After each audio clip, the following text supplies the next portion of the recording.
In this video, I'm going to show you how to develop a lick stolen directly from Randy Rhodes. Here's an idea of some of the things you can do with it.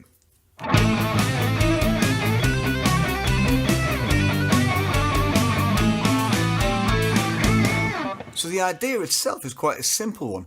All you do is you take the notes that are in the chord and you trill from a note below them, or a semitone or one fret below them.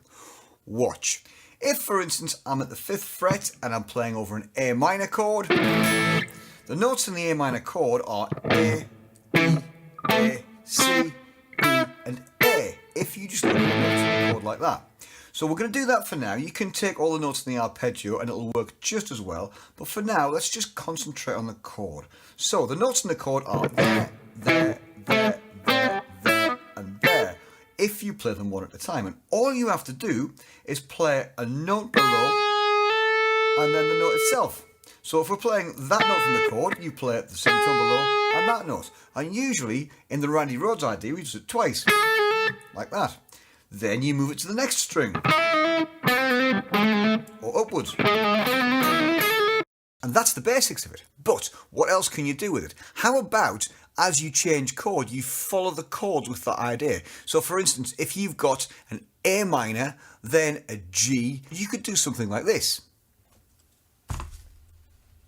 A minor chord,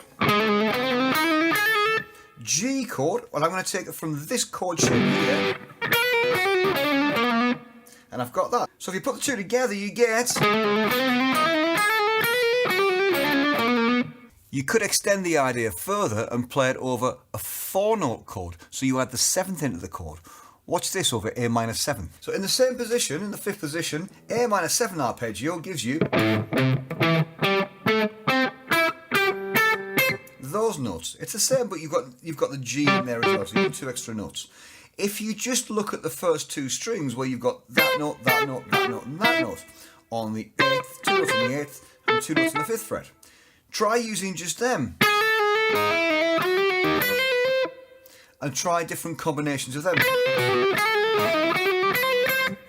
You get the idea? You then take one note of each chord and you're away. If you don't know the arpeggios and you just know the chord notes and the chords and the bar chords, that's absolutely fine. You can make this work just as well if you just know the bar chords. For instance, if you know your C major chord here, then root on the 5th,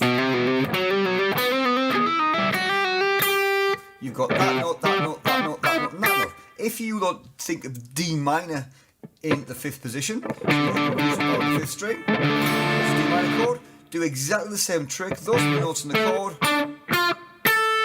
Just do that trill idea from below it.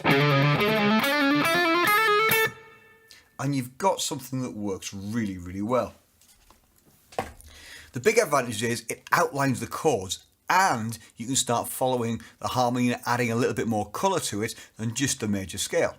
Try it over some different kinds of chords. Try it over a dominant 7th chord, see what that sounds like. Try it in a few different contexts. Try it with a minor pentatonic scale, see what happens when you do that. Have an experiment and make it your own. That's the important thing. But the idea comes from that Randy idea, and make it your own. If you've got something from the video, if you've enjoyed it, don't forget, like, subscribe, leave me a comment, tell me how you got on, and we'll see you in the next one. Cheers!